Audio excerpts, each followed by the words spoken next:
हम मंत्री होते तो किसान को कुचल देंगे, बेटे को 5 दिन तक पुलिस हाथ नहीं लगाएगी। ऐसा नहीं है निजाम। इस्लाम के दामन में आओ, नबी का दामाद हो कि नबी का चचा हो कि नबी की बेटी हो, कोई भी हो, मोहम्मद रसूलुल्लाह के दरबार में सब के सब अदालत का फैसला यहां पर मसावात का होता है, बराबरी का होता है, किसी पर कोई जुल्म ज़्यादती नहीं की जाती। आज होम मिनिस्टर साहब का बेटा सीसी का चेयरमैन बन गया है, क्रिकेट फील्ड का बड़ा ऑर्गेनाइजेशन का जनरल डायरेक्टर बन गया है। क्यों? वो होम मिनिस्टर का बेटा है, ये सीएम का बेटा है तो पूरी दुनिया पर कब्जा कर लेगा। ये जज साहब का बेटा है तो इसको कोई टच नहीं करेगा। ये फला पार्टी से बिलोंग करता है, ये बेटी की इज्जत को लूट ले तो इसके हाथ में हथकड़ी लगती। अगर इन तमाम बीमारियों को खत्म करना है तो इस्लाम के प्लेटफॉर्म पर मोहम्मद रसूलुल्लाह का दामाद है, हाथ में हथकड़ी लगी हुई है, लेकिन नहीं छोड़ा जा रहा है। तब जाकर कहते हैं कि कुछ न कुछ तो फिदिया देना पड़ेगा। खबर भिजवाते हैं मक्का, अपनी वाइफ को, अहलिया को, अल्लाह के नबी की बेटी को, daughter of the last prophet Muhammad सल्लल्लाहु अलैहि वसल्लम, वो एक हार भेज कर देती है और हजरत अबुल आस वो हार लेकर आते हैं कि अल्लाह के नबी ये लीजिए फिदिया। वह हार देखकर अल्लाह के नबी की आंख में आंसू आए, चूंकि वह हार अम्मा खदीजतुल कुबरा रज़ियल्लाहु ताला अन्हा का था जो उन्होंने अपनी बेटी को दिया था। बताइए दुनिया वालों, है कोई ऐसा अदालत कायम करने वाला, है कोई ऐसा इंसाफ कायम करने वाला? कयामत आ जाए तुम ऐसा आदिल बादशाह नहीं पेश कर सकते। अगर ऐसा कोई आदिल बादशाह है तो प्रॉफेट मोहम्मद सल्लल्लाहु अलैहि वसल्लम ही है, जिन्होंने अपनों को भी फिदिया लेकर छोड़ा।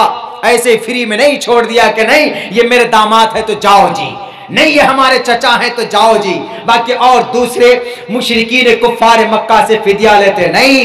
अगर आज का ऐसा होता, राज्यसभा का टिकट लेकर जनाब मस्जिद के ऊपर उल्टे सीधे फैसले हो जाते। अगर ऐसी बात होती, बड़े घोटाले करते, अब फला पार्टी में जाते तो सारे केस खत्म हो जाता है, गंगा में स्नान करके आ जाते, पाक पवित्र होकर के आ जाते। नबी पाक अलैहिस्सलातु वस्सलाम के दरबार में कबीले कुरैश की एक औरत का चोरी का मामला पहुंचा। इसीलिए कहा गया है ना, मोहम्मद को नारायशंसा महाप्रिय मसीह। लोग क्यों कायल थे, इनके क्यों दीवाने थे मोहम्मद रसूलुल्लाह के? चूंकि इनके दरबार में जिंदगी के हर गोशे पर सही ढंग का फैसला होता था, अदालत का, मसावात का। और अल्लाह के नबी ऐसे नहीं कि अल्लाह के नबी स्ट्रिक्ट हैं, हार्ड हैं। अल्लाह के नबी अलैहिस्सलाम जब सफर में जाते थे तो गुलामों को लेकर जाते थे, गरीबों से नफरत नहीं करते थे।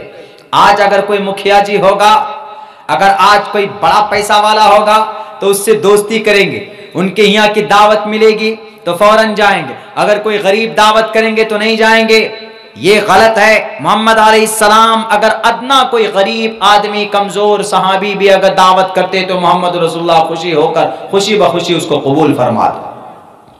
आप अलैहिस्सलातु वस्सलाम गुलामों के साथ, गरीबों के, हर किसी के साथ हंसते बैठते थे। आज मैं मंत्री बन जाऊं तो आप सुबह से शाम तक नंबर लगा लगा कर थक जाओगे कि जरा मंत्री साहब से मिलना है तो 5 दिन बीत जाएगा, आपको मुलाकात नहीं हो पाएगी। लेकिन हमारे नबी तो ऐसे थे कि कोई भी देहाती, ये तारीख में है ही नहीं कि कहीं बाहर से 2 दिन 3 दिन का सफर करके आया हो और मोहम्मद रसूलुल्लाह के मौजूद रहते हुए उसकी मुलाकात ना हुई हो। ऐसा आज तक नहीं हुआ। कलकत्ता चले जाइए आप, कलकत्ता में किसी मिनिस्टर से मिलना हो तो आपको कम से कम 1 हफ्ते का समय तो मिल ही जाए, लगेगा। हमारे नबी ऐसे नहीं थे, आम समान इंसान व्यक्ति की तरह जिंदगी गुजारते थे, बैठे हुए साहबा के बीच में। कोई भी आए, किसी भी वक्त आए, मुलाकात कर सकता। आप अलैहिस्सलाम सिंपल खाना पसंद करते थे।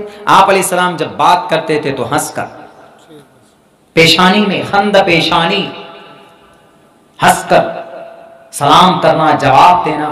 आज तो सलाम का जवाब देना पाप समझा जाता। कुछ बिरादरी तो ऐसे कहते कि नहीं सलाम का जवाब दोगे तो जनाब तुम्हारा सब कुछ खत्म हो जाएगा। हालांकि सलाम को आम करें।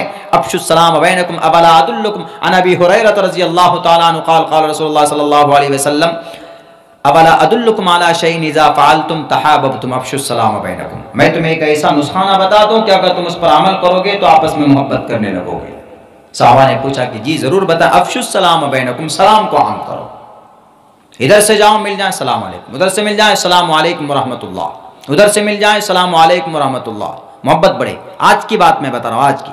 मैं मालदा से गाड़ी लेके आ रहा था, मेरी गाड़ी साइड से उधर से एक स्कॉर्पियो वाला अचानक ऐसे बैक टर्न किया, मेरी गाड़ी के इस दरवाजे पे जो लगा वो पूरा इतना सा पूरा उसको तोड़ दिया।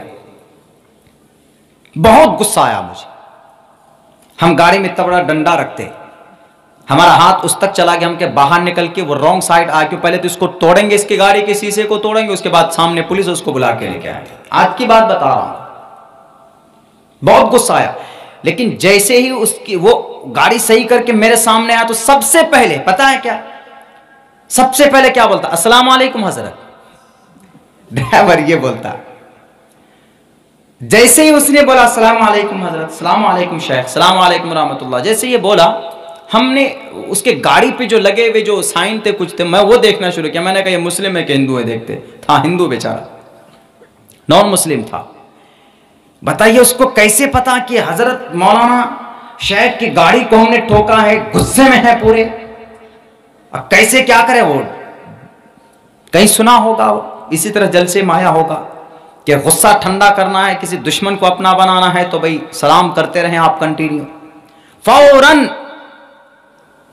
यही कोई कुछ बोलने से पहले तो मैंने जवाब दिया। मैंने जवाब देकर अब मैं क्या कहूं उसको? मैं ये कहूंगा कि ये तुमने क्यों तोड़ा, क्यों ऐसे किया? हमने कहा कि इतनी बड़ी गाड़ी चलाते हो, जरा देख के चलाना चाहिए ना, तोड़ दिया। अब यही कहकर बोला हाँ गलती हो गई, माफी चाहते हैं शेख, माफ कर दीजिए, निकल रहे, दुआ की दरखास्त लीजिए। भाई पूरा निजाम ही बदल गया।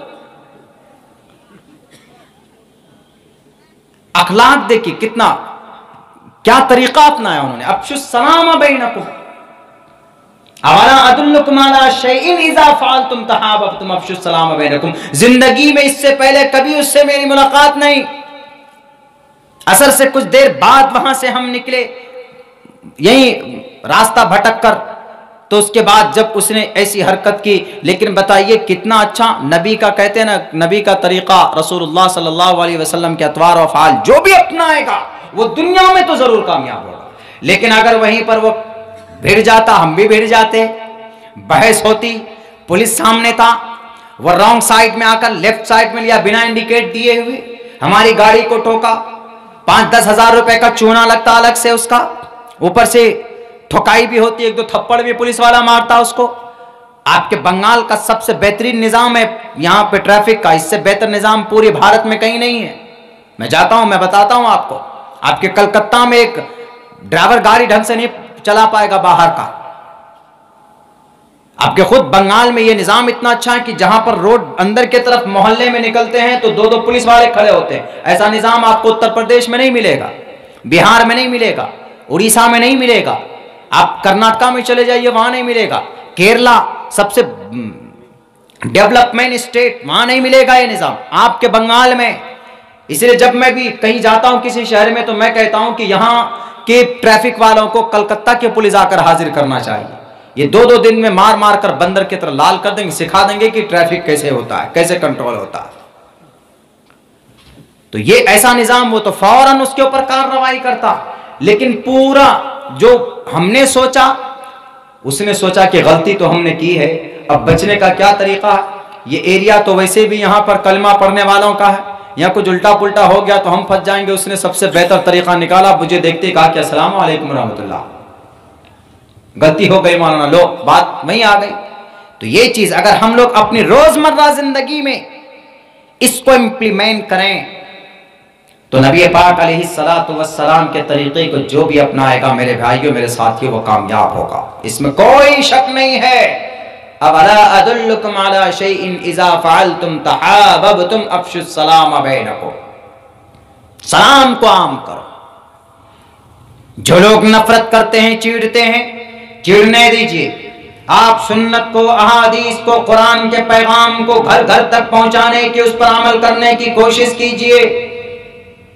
ये मानते हुए, ये जानते हुए कि मोहम्मद रसूलुल्लाह सल्लल्लाहु अलैहि वसल्लम के ऊपर जो शरीयत अल्लाह ने दी, ये दुनिया के सबसे बेहतरीन शरीयत है, सबसे बेहतर इंसान के ऊपर नाजिल की गई, सबसे बेहतरीन जगह के ऊपर नाजिल की गई, और सबसे बेहतर इंसान उनके मसाहिबीन थे, उनके साहिबान थे। अबू बकर थे, सिद्दीक थे, अबू बकर सिद्दीक थे, उमर फारूक थे, उस्मान थे, ज़ुन्नूरैन थे, अमीर मुआविया थे, और हजरत साद थे, हजरत अब्दुर्रहमान बिन औफ थे, उबैदा इब्न जर्राह थे, ये लोग थे। मुसअब बिन उमैर थे, अबू हुरैरा थे, बिलाल हबशी थे। एक ऐसी टीम थी जिन्हें कहा गया उलाइका हिज़्बुल्लाह। ये लोग खाने पे कम ध्यान देते थे, तालीमात नबवी को कलेक्ट करने में ज्यादा ध्यान देते थे। मोहम्मद रसूलुल्लाह के हर पहलू को इन्होंने जज्ब किया और इन्होंने कवर किया उसको। नबी पाक अलैहिस्सलातु वस्सलाम की जिंदगी के मुताबिक अगर हम अपनी जिंदगी गुजारते हैं तो मेरे भाइयों तभी हम कामयाब होते हैं। लेकिन अगर हमारा दिशा जर्रा बराबर भी भटका, नौजवानों में फिर से आप लोगों से यही कहता हूं, अगर आपको नॉलेज और जानकारी है नबी पाक अलैहिस्सलातु वस्सलाम की सीरत और सुन्नत के ताल्लुक से, तो कोई भी नबी के ऊपर अंगुश्त नुमाई करेगा तो आप दो टोक लफ्जों में उसको जवाब दे सकते हो। नबी की जिंदगी को उठाओ। अगर आपको तिजारत करना है, नबी की जिंदगी देखो। अगर आपको सियासत करना है तो नबी की जिंदगी देखो। अगर आपको बेहतर शौहर बनना है तो आप अलैहिस्सलाम, अगर आपकी बीवी उम्र दराज है तो खदीजतुल कुबरा के साथ मोहम्मद की जिंदगी देखो। अगर आपकी अहलिया कुमारी है, छोटे उम्र की है आपसे, तो अम्मा आयशा की जिंदगी उठाकर देखो। अगर आपकी अहलिया ऊंचे घराने से आई है, मिनिस्टर की बेटी है, आपसे 5% ज्यादा मालदारी में उनका नाम है, आप 15 हो तो अगर वो 20 है तो कैसे जिंदगी गुजारेंगे? तो हजरत सलमा रजी अल्लाह ताला अन्हा की जिंदगी उठाकर, अम्मा खदीजतुल कुबरा रजी अल्लाह ताला अन्हा की जिंदगी उठाकर मोहम्मद रसूलुल्लाह की जिंदगी को देख लीजिए। अगर आपकी बीवी गरीब है, अगर आपके घर के अंदर आपकी अहलिया गरीब है तो हजरत जुवैरिया की जिंदगी उठाकर देख लीजिए। अगर आपकी औरत, आपके लिए बहुत ज्यादा कमजोर ज़ईफ है तो हजरत सौदा रज़ी अल्लाह ताला अन्हा की जिंदगी। ये 11 शादियां इसलिए हुई थी ताकि ये निजाम बैलेंस कायम हो दुनिया वालों के लिए। और अगर आप मुखिया बने, अगर आप प्रधान बनते हैं, अगर आप एमएलए बनते हैं, अगर आप मिनिस्टर बनते हैं, सियासत में आते हैं, तो मोहम्मद रसूलुल्लाह की फतह मक्का की जिंदगी उठाकर देख लीजिए, मोहम्मद रसूलुल्लाह की हुनैन की जिंदगी उठाकर देख लीजिए। आप सिर्फ रहमदिल नहीं थे, आप सिर्फ हंसते नहीं थे कि नहीं मोहम्मद सिर्फ हंसते थे, खंद पेशानी रहते थे, मोहम्मद रसूलुल्लाह कुछ जानते नहीं थे, नहीं, वो बैक वक्त एक अच्छे इंसान, एक अच्छे सादिक अमीन, एक नबी, और जरूरत पड़ने पर वही नबी, कभी कभी असदुल्लाह, कभी कभी हैदर कर्रार उनसे निकलते थे। नबी पाक अलैहिस्सलातु वस्सलाम जब जंग के मैदान में जाते तो सहाबाए किराम डरते थे कि कहीं आपके तलवारों के नीचे कोई आ गया तो वो बच नहीं सकता है। लेकिन आज तक मोहम्मद रसूलुल्लाह ने अपनी तलवार से किसी कुफ्फार को, मुशरिकीन को, आज तक आपने किसी का एक कतरा खून तक नहीं बहाया। बचते रहे, आपने एक कतरा खून तक अपनी जाती एतबार से किसी का नहीं बहाया मोहम्मद रसूलुल्लाह ने। आप बुज़दिल भी नहीं थे, आप हिम्मत वाले थे, आप पहलवान थे, आप ताकतवर थे। ग़ज़वे हुनैन के मौके पर 12,000 की तादाद सहाबाए किराम की थी। अपनी कसरत पर इतराते थे कि भाई हम लोग कलियाचक में बहुत बड़ी तादाद है मुसलमानों की, यहां पर कोई पर नहीं मार पाएगा, कोई मुशरिकीन, कोई जुडाइज्म, कोई यहूदी का कोई एजेंट यहां पर कामयाब नहीं हो पाएगा। लेकिन कभी कभी गुरूर और तकब्बुर, उज्ब मतलब खुद पसंदी, नहीं आज तो हम ज्यादा हैं, जब हम 313 थे तो हमने धूल चटाया था, आज तो हम 12,000 की तादाद में हैं। हुनैन के मैदान में सहाबा इस गुमान में, आप 12,000 इतनी बड़ी फौज आज तक नहीं हुई। गाजर मूली की तरह काटेंगे ग़ज़वे हुनैन में, जब वहां पर रोमन इंपायर के जरिए से जब वहां की फौजें वहां पर आई, क्रिश्चियन फौजें, तो ये लोग इस गुमान में थे कि तो आज तो किसी को नहीं छोड़ेंगे, हुनैन का मैदान कब्जा कर लेंगे। लेकिन उस जंग के हालात कैसे होंगे उस चीज से नाआशना थे। जा ही रहे थे कि अचानक कुफ्फार और मुशरिकीन हमला करते, चारों तरफ से तीर चलते, भाले चलते, तो सहाबाए किराम तैयार नहीं थे। उस वक्त इधर उधर बिदक गए थे, कोई इधर छुप गए, कोई उधर छुप गए। तन्हा मोहम्मद रसूलुल्लाह अकेले खड़े रह गए। मोहम्मद बुज़दिल नहीं, पार्थ नहीं, तत्वय पुद्दियते हृदय दौर्बल्यम शुद्रम हृदय दौर्बल्यम। जैसे श्री कृष्ण जी ने महाभारत के मैदान में अर्जुन को कहा था कि तुम बुज़दिल मत बनो, ये पैगाम कहां से आया था? ये पैगाम मोहम्मद रसूलुल्लाह की जिंदगी से इन्होंने अपनी किताबों के अंदर दाखिल की। मोहम्मद रसूलुल्लाह ने कहा कि मेरे प्यारे सहाबा, बुज़दिल मत बनो, अना नबी ला कज़िब, अना इब्नु अब्दुल मुत्तलिब, मैं झूठा नबी नहीं हूं, मैं मोहम्मद इब्न अब्दुल्ला हूं। कबीले कुरैश में हमारा जन्म हुआ। शंबल गराम गुक्यसबरा हमारे सगहा तमना भवने विष्णु यशसा कल की प्रादुर्भविष्यति। अब्दुल्ला के जरिए सोमवती के कोख से मैं शंबल ग्राम में अवतरित हुआ हूं, मैं पैदा हुआ हूं। मैं झूठा नबी नहीं हूं, मैं रसूल हूं, मैं इब्न अब्दुल्ला हूं, हाशमी घराने से ताल्लुक रखता हूं। और रोमन के फौजों, यहूदियों के चेलों, अगर तुम्हारे दिल में यह गुमान है कि सारे सहाबा इधर उधर बिखर गए हैं, तो आज मोहम्मद इब्न अब्दुल्ला का, मोहम्मद रसूलुल्लाह का सर कलम कर दिया जाए। आओ, तुम्हारे तलवार में ताकत है, आओ, मैं तन्हा खड़ा हूं इस खच्चर और इस घोड़ी पर, इस गधे पर सवार होकर, गधे का सवारी के तौर पर इस्तेमाल होता था।